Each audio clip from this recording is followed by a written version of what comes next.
It was the final months of World War II. Germany was collapsing. The Allies were closing in from every direction. And deep inside the chaos, a desperate secret mission was being prepared by the remaining members of Hitler's inner circle. Somewhere in Lower Silesia, in what is now Poland, a heavily guarded train stood hidden inside a tunnel. Its cargo wasn't soldiers, it wasn't weapons. It was something far more valuable: gold bars, priceless artwork stolen from across Europe, jewels, rare artifacts, and crates full of documents, all belonging to the Nazi elite. It was said that the train carried tons of treasure, enough to fund a new empire if the Nazis ever rose again. The plan was simple: load everything onto the armored train, seal it, send it deep into the mountains, to a secret tunnel under Schonch Castle, one of the largest underground complexes ever built during the war. From there, the Reich could rise again, someday. But history would remember this moment for a very different reason. Because that train never reached its destination. When the Red Army finally pushed into Poland in early 1945, German troops fled in panic. Civilians abandoned towns, records were burned, and the mysterious Nazi gold train vanished completely. For decades, the story became a legend whispered among locals. Old miners spoke of hearing engines deep underground, then silence. Others claimed to have seen trucks moving at night near the Wałbrzych Mountains, guarded by men in black uniforms. And some said the tunnels were sealed, filled with explosives to trap the treasure forever. By the 1950s, treasure hunters began to arrive. They came with old maps, metal detectors, and dreams of instant fortune. But one by one, they disappeared too. The Polish government dismissed the legend as mythology. Historians called it a folklore born from war. Yet every decade, new evidence appeared. Faint radar signals showing massive metal shapes buried underground, or a confession from an old SS officer recorded before his death. In one such account, a former Nazi engineer described a train hidden beneath the Owl Mountains. He claimed it was sealed with dynamite after a tunnel collapse, and that those who try to find it will meet the same fate. Was it a warning or a curse? No one knew for sure. In 2015, 70 years after the war, the legend returned to the world stage. Two explorers from Poland, Piotr Koper and Andreas Richter, announced they had found it. They presented ground-penetrating radar images showing what looked like a 100-meter-long object buried beneath the earth near Wałbrzych. The world went mad. Media outlets called it the discovery of the century. People rushed to the site, hoping to witness history. But as soon as digging began, strange things started to happen. Machinery malfunctioned, workers reported voices in the tunnels, and local authorities quickly sealed off the area, claiming it was unsafe due to wartime explosives. The excavation stopped. The site was declared restricted. And once again, the Nazi gold train disappeared into silence. Was it a real train? Was it just an illusion of the radar? Or did someone not want it to be found? Every document, every clue, every whisper seemed to vanish just as the truth came close. But for those who still believe, the legend isn't just about gold. It's about secrets buried with the last breath of the Third Reich. Because if the gold train ever surfaces, it might reveal more than treasure. It could expose the network of power that survived long after the war ended. And that's where this story truly begins. As the Allied bombs rained over Germany in 1944, Hitler's engineers began a desperate race, not just to fight the war, but to survive it. Hidden beneath the forests of Silesia, an underground world was taking shape. One of the most ambitious, secret, and sinister projects of the entire Third Reich. They called it Project Riese, the Giant. A vast network of tunnels, bunkers, and subterranean halls stretching through the Owl Mountains near Schonch Castle. The Nazi regime poured thousands of tons of concrete into the earth, carving out entire cities below ground. But what were they building? No one truly knew. Some said it was meant to be Hitler's final command center, a fortress from which he could continue the war even as Berlin fell. Others believed it was designed to protect secret research, including advanced weapons and technology the world had never seen. And a few whispered that it was meant to hide something far darker: the stolen treasures of Europe itself. When the Red Army swept into Silesia in early 1945, the tunnels were incomplete, but they were vast. The Soviets found miles of reinforced corridors, rail lines leading into mountains, and chambers large enough to hold trains, tanks, and even aircraft. Yet something strange happened. Many entrances were sealed. Explosives had been detonated inside. Whole sections were flooded intentionally, as if someone had tried to erase the evidence. And there was something else. Dozens of forced laborers, mostly prisoners from concentration camps, had been used to dig those tunnels. When the Nazis retreated, most of them were executed or left to die inside. Their bodies were never recovered. Locals began to say the mountains were cursed, haunted by the souls of those who never made it out. To this day, people still report hearing muffled cries and the sound of picks striking rock deep below the ground. Ghost stories, perhaps, or echoes of the past refusing to die. In the years that followed, Soviet forces occupied the region. They sealed off the tunnel systems, declaring them military property. No one was allowed near. Whenever local miners tried to explore, they were turned away by armed patrols. Rumors spread that the Soviets had found something: gold, documents, or maybe even the remains of Hitler's most secret projects. But the truth was buried beneath layers of concrete, earth, and fear. Then, decades later, in the 1970s, Polish geologists began studying the old maps. They discovered strange voids underground, massive empty spaces that didn't match any official construction record. Some were so deep and complex that modern scanners couldn't reach the bottom. One report described an underground rail chamber long enough to fit 10 train cars.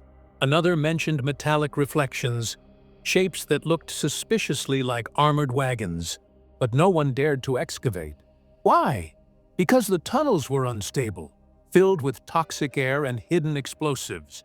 And perhaps because uncovering what lay inside would mean reopening a wound that history preferred to keep closed.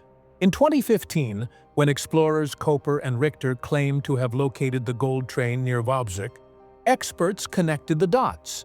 Their site was just a few kilometers away from one of the main Riese tunnel entrances. Could the train have been driven inside those mountains? Could it still be there, sealed behind walls of rock and concrete, perfectly preserved for 80 years? The Polish army conducted scans. Private teams came with high-tech sensors.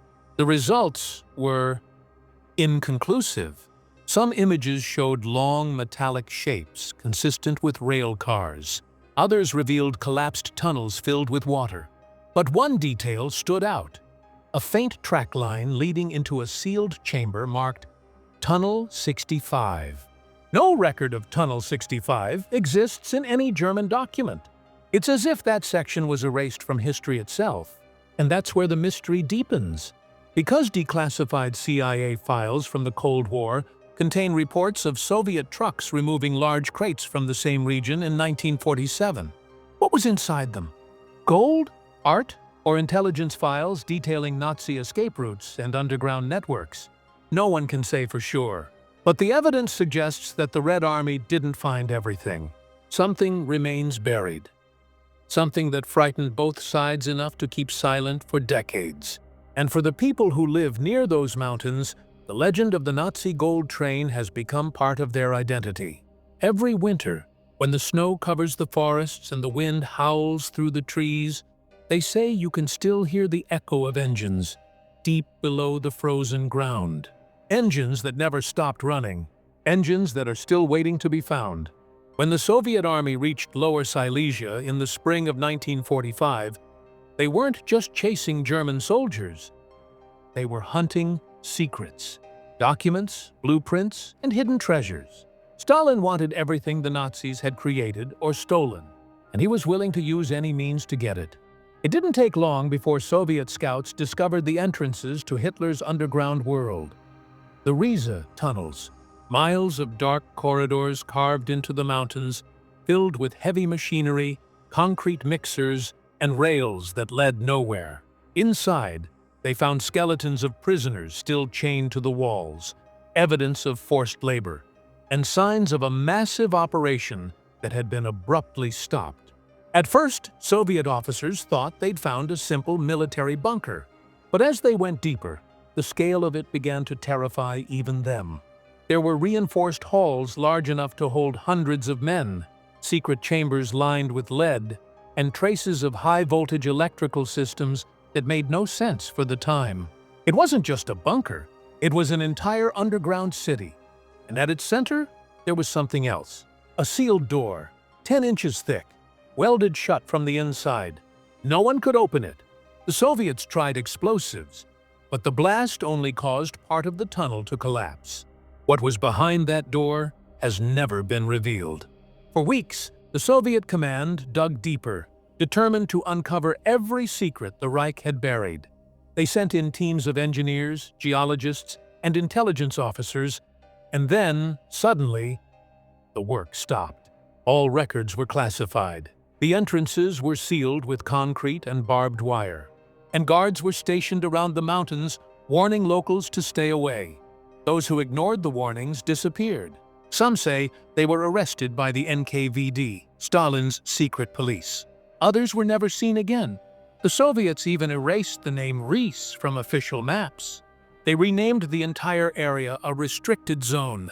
When questioned, commanders said only, "There is nothing there, nothing to see." But there was something there, something Stalin didn't want the world to find. Years later, declassified KGB reports hinted at what the Soviets discovered. In one file, a captured German engineer named Erwin Stein confessed under interrogation that Project Riese was not only for defense. He described experiments, strange machinery powered by magnetic energy, designed to create weapons that defy gravity. Another file spoke of anomalous materials found in the tunnels, metallic alloys unknown to Soviet scientists. Those samples were allegedly transported to Moscow under heavy guard. After that, the paper trail ends. Historians have long debated what this means. Were the tunnels part of an advanced Nazi weapons program, perhaps linked to the so-called Wunderwaffe, or miracle weapons? Or was it all part of a psychological war designed to create myths that would outlive the Third Reich itself? Whatever the truth, one thing is certain. Stalin ordered complete secrecy.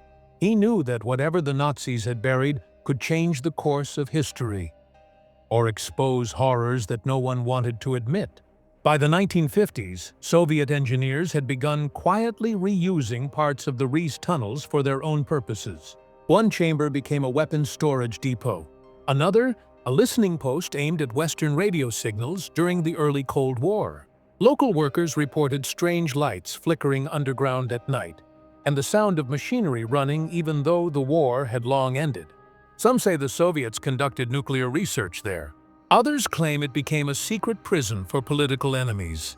But when the Soviet Union collapsed decades later, the official archives contained no mention of it at all, as if those tunnels had been erased from time itself. In 1991, when Poland regained full access to the region, historians and explorers rushed to rediscover what had been hidden. They found sealed entrances blasted shut with military-grade explosives. Radiation levels inside some areas were unusually high, and in one chamber, divers found remnants of metal crates stamped with the Nazi eagle. Empty, rusted, but clearly transported in haste. The walls were covered in markings, strange symbols, some resembling alchemical signs. Others appeared to be construction codes, but written in no known system. To this day, no one has deciphered them. Modern scanners and drones have mapped less than 20% of the total underground system. The rest remains uncharted. Some sections extend so deep they vanish from radar entirely. What lies beneath those layers of rock is anyone's guess. Treasure, weapons, or perhaps something far more disturbing. The Polish government maintains that there is no confirmed evidence of the Nazi gold train, but retired Soviet officers tell a different story. One, speaking anonymously before his death, claimed, "Yes, we found the train, but it wasn't gold we were afraid of. It was what they were transporting inside it. He never said what that was." For now, the mountains keep their secrets. Every few years, explorers return, armed with scanners, cameras, and courage. But the tunnels fight back. They collapse without warning. Toxic air kills those who venture too deep. And every time someone digs too close, government officials suddenly arrive, just as they did 70 years ago. It's as if the ghosts of both Hitler and Stalin still guard what lies beneath. Decades have passed since the last echoes of war faded through the Owl Mountains. The guns are silent, the soldiers long gone. But beneath the earth, in the darkness of those tunnels, history still whispers. Every generation rediscovers Riese, the Nazi labyrinth that refuses to die. And each time, the same question returns. What was Hitler really building down there? In the years after the war, Polish miners stumbled upon sealed chambers while digging nearby. They reported hearing metallic clangs echoing behind concrete walls, like machines still running far below. When they informed the authorities, the area was immediately closed again. Later, in the 1970s, a group of amateur explorers broke through one of the blocked entrances. They described an eerie silence, the smell of oil and dust still hanging in the air, untouched since 1945. But what terrified them most was what they found next. Rows of metal bunks, skeletal remains, still shackled, and deep carvings on the walls, not in German, but in some unknown script. They left and never returned. A week later, the entrance they used collapsed, without any sign of excavation equipment nearby. Coincidence or warning? Historians, conspiracy theorists, and scientists have all offered explanations. Some believe the tunnels were part of Project Kronos, an experimental time research program rumored among Nazi scientists. Others argue it was simply an industrial complex for secret weapons. But those who have been inside describe something beyond ordinary war engineering. Massive halls with no clear purpose, concrete pillars leading nowhere, and at the farthest points, perfectly smooth walls, as if carved not by hand, but by something else entirely. Even modern scanners have trouble reading what lies beyond those walls. It's as though the rock itself hides something. In 2015, a team of geologists claimed they had discovered a hidden rail line buried beneath the mountain. The media called it the Nazi gold train. For weeks, the world watched as excavators and archaeologists dug through the hills of Walberzik. Then, suddenly, everything stopped. The official reason? Ground instability. But witnesses say military trucks arrived in the middle of the night, and by morning, the site was sealed off. The discovery was never confirmed. No photos, no reports, just silence. To this day, Project Riese remains one of World War II's greatest unsolved mysteries. Some say it was the Nazis' attempt to build an underground fortress for Hitler's final stand. Others insist it was a testing ground for advanced weapons, or even experiments that defied science itself. And then there are those who believe it was something darker, that the tunnels were never meant for humans to see again. One Polish historian, Dr. Andrzej Kaczmarek, spent 30 years studying Riese. He believed the project wasn't just military, it was ideological. The Nazis, he wrote, wanted to build a world beneath the world, a place where the Reich could survive, even after death. But in 1997, Dr. Kaczmarek disappeared. His notes, his research, everything, gone. All that remained was a single entry from his journal. They were right. The tunnels were not abandoned. They were waiting. Even today, locals tell stories of strange vibrations in the ground at night, of lights flickering deep inside the forest, and of soldiers, ghostly figures, marching through the mist, then vanishing into the mountain. It sounds like legend, But when you stand there, in the biting wind of Lower Silesia, staring at the sealed entrances of those tunnels, you can almost feel something watching you back. For the people who lived through that era, Riese remains a scar, a symbol of how far humans can go to hide the truth. Thousands of prisoners died building it. Thousands more vanished afterward. And yet, the full story of what happened beneath those mountains remains buried under layers of stone, secrecy, and fear. Every few years, new explorers try their luck. Some find new passages, others find only death. But the tunnels always remain one step ahead. Silent, patient, waiting. The question is no longer what lies beneath. It's why it was buried so deep. What truth was so terrible that both Hitler and Stalin wanted it erased from history? Maybe it was gold. Maybe it was power. Or maybe it was something far worse. As the camera fades into the darkness of a narrow tunnel, the voice grows softer. History doesn't forget. It waits, and sometimes it waits underground. If you think history's secrets stay buried, think again. Because down there, in the shadows of Riese, the past is still alive. Subscribe to History's No Escape for more stories they never wanted you to hear.